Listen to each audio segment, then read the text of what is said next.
हैं मत्ती अध्याय 11 आयत 28 के ये शब्द। ये कोई मामूली वादा नहीं है। हे परिश्रम करने और बोझ से दबे हुए लोगों, मेरे पास आओ और मैं तुम्हें विश्राम दूंगा। ये यीशु मसीह का एक सीधा खुला निमंत्रण है उन सभी के लिए जो जिंदगी की भागदौड़ से थक चुके हैं, चाहे वो शारीरिक थकान हो, मानसिक तनाव हो या अंदर का आध्यात्मिक खालीपन। ये पुकार हर उस इंसान के लिए है जिसे एक सुरक्षित ठिकाने की जरूरत है। अब हम इंसानों की ना एक बहुत ही दिलचस्प आदत होती है। हम शांति तो चाहते हैं, लेकिन अक्सर उसे गलत जगहों पर ढूंढते हैं, है ना? हम सोचते हैं कि पैसा आ जाए तो शांति मिल जाएगी। हम शोहरत के पीछे भागते हैं, रिश्तों में परफेक्शन तलाशते हैं या अपनी कामयाबी के झंडे गाड़कर संतुष्ट होना चाहते हैं। लेकिन ये सब पा लेने के बाद भी कई बार ऐसा होता है कि इंसान का दिल पूरी तरह से खाली ही रहता है। बाहर से सब कुछ परफेक्ट दिखता है, पर अंदर एक अजीब सी बेचैनी बनी रहती है। तो बड़ा सवाल ये उठता है, आखिर ऐसा क्यों है? सब कुछ तो है, फिर ये खालीपन क्यों? इसका जवाब बहुत ही सीधा लेकिन बहुत गहरा है। हमारा दिल इस तरह से बना ही नहीं है कि वो सिर्फ सांसारिक चीजों से भर सके। सच तो ये है कि हमारा हृदय परमेश्वर के लिए बनाया गया है, और जब तक हम उनके पास वापस नहीं लौटते, हम चाहे कितनी भी चीजें क्यों ना बटोर लें, हमें वो सच्ची और हमेशा टिकने वाली शांति मिल ही नहीं सकती। सच कहूं तो मानवीय स्थिति की एक बहुत बड़ी सच्चाई ये है कि समाज में हम सब अपनी अपनी तकलीफें छिपाने में कितने माहिर हो गए हैं। हम दुनिया के सामने तो मुस्कुराते हैं, लेकिन अंदर से टूट चुके होते हैं। हम खुद को बहुत मजबूत दिखाते हैं, लेकिन रात के अंधेरे में अक्सर अकेले रोते हैं। पर यहाँ एक बहुत बड़ा सुकून है। भले ही दुनिया हमारा वो दर्द ना देखे, लेकिन यीशु हमारा हर एक आंसू देखते हैं। वो हमारे उन गहरे संघर्षों को समझते हैं जो हम किसी से साझा नहीं कर पाते। अब इस स्लाइड की सबसे दिलचस्प बात क्या है पता है? परमेश्वर का वो निस्वार्थ प्रेम। यीशु ये नहीं कहते कि भाई पहले अपनी जिंदगी ठीक कर लो, अपनी सारी कमियां सुधार लो, तब मेरे पास आना। बिल्कुल नहीं। वो ये भी नहीं कहते कि पहले अपनी सारी उलझनों को सुलझा लो। वो बस एक सरल सी बात कहते हैं, मेरे पास आओ। यही तो सच्चा प्रेम है। कोई शर्तें नहीं हैं। आप जैसे भी हैं, जिस भी हाल में हैं, उनका निमंत्रण आपके लिए हमेशा खुला है। इसे थोड़ा और गहराई से समझने के लिए पतरस की उस घटना को देखते हैं जब वो पानी पर चला था। ये पल बहुत ही रोमांचक है। सोचिए, जब तक पतरस की नजरें यीशु पर टिकी थीं, वो पानी पर बिल्कुल सुरक्षित चल रहा था। लेकिन जैसे ही उसने अपने आसपास उठते भयंकर तूफान को देखा, वो घबरा गया। उसका विश्वास डगमगाया और वो डूबने लगा। पर ध्यान दीजिए, जैसे ही उसने मदद के लिए पुकारा, प्रभु मुझे बचाइए, यीशु ने एक पल की भी देरी नहीं की और तुरंत उसका हाथ थाम लिया। अब पतरस का तूफान तो खैर पानी और तेज हवाओं का था, लेकिन आज हम सब भी तो अपने अपने तूफानों से गुजर रहे हैं ना, है ना? ये आधुनिक जीवन के तूफान हैं। ये कोई खत्म न होने वाली आर्थिक तंगी हो सकती है, या परिवार का भारी तनाव।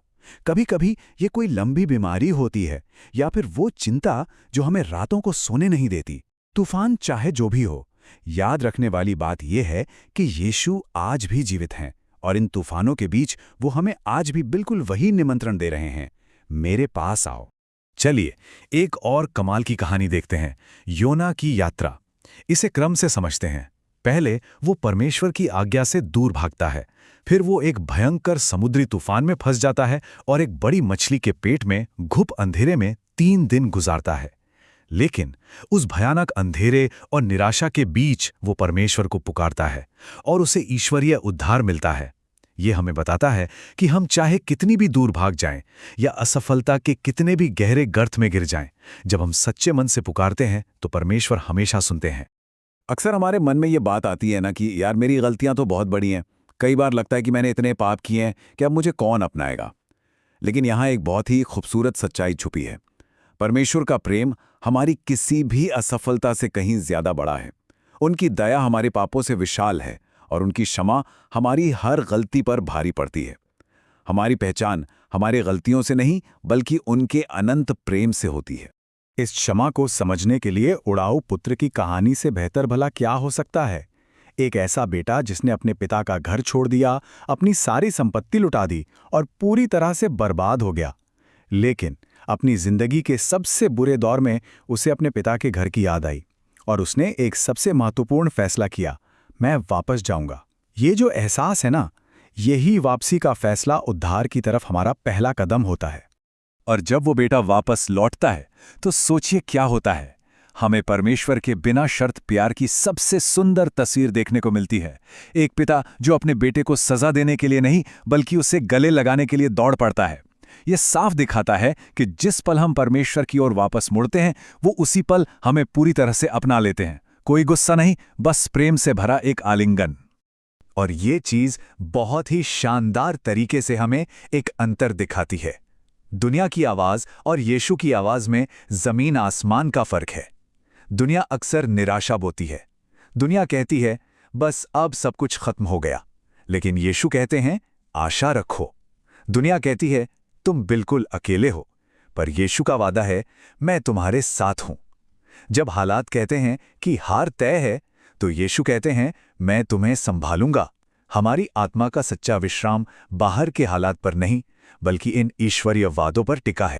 फिर भी हम इंसान अक्सर एक बहुत बड़ी गलती कर बैठते हैं। हम अपनी जिंदगी के भारी बोझ को अपनी ही जिद में अकेले उठाने की कोशिश करते हैं।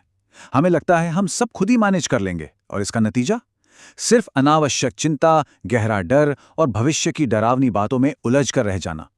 हम उन चीजों से डरते रहते हैं जो शायद कभी होंगी ही नहीं, और इस तरह अपनी आज की शांति भी खो बैठते हैं।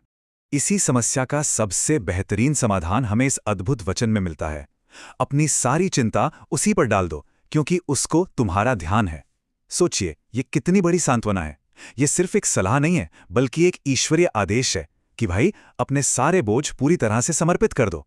हमें चिंता करने की कोई जरूरत नहीं है, क्योंकि जो परमेश्वर ब्रह्मांड चलाता है वो सक्रिय रूप से हमारी परवाह करता है। इसे एक बहुत ही सीधे साधे उदाहरण से समझते हैं। एक छोटे से बच्चे की कल्पना कीजिए जो एक बहुत भारी बैग उठाने की कोशिश कर रहा है। वो पसीने से तरबतर है, पर उसे उठा नहीं पा रहा। तब उसका पिता क्या करता है? वो आगे आता है और उस बोझ को अपने हाथों में ले लेता है। बस ठीक ऐसे ही हमारे स्वर्गीय पिता भी तैयार हैं। जो चीज़ें हमारे बस की नहीं है, अगर हम बस विश्वास के साथ उनके पास जाएं, तो वो हमारा बोझ उठाने के लिए पूरी तरह तत्पर हैं। हो सकता है कि आज आप में से बहुत से लोग अपनी प्रार्थनाओं के जवाब का लंबे समय से इंतजार कर रहे हो। शायद जिंदगी के इन लगातार संघर्षों ने आपको अंदर तक थका दिया हो। लेकिन मेरा आपसे ये कहना है, हार मत मानिए।